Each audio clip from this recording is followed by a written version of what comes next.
இவருக்கு மிகவும் பிடித்த பாடல் திருவருட்செல்வர் திரைப்படத்தில் வரும் மன்னவன் வந்தானடி என்ற பாடல்தான். ஆனால் நமக்கோ ஏராளம்.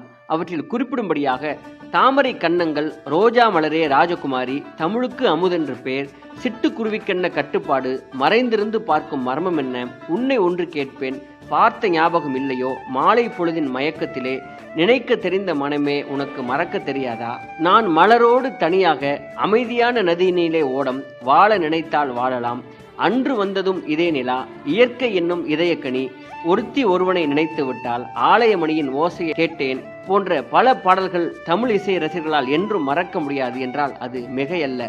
இசைத்துறையில் 70 ஆண்டுகள் பணியாற்றி 50,000த்திற்கும் மேற்பட்ட பாடல்களை பாடி சாதனை புரிந்தவர் தான் இந்த இசை அரசி.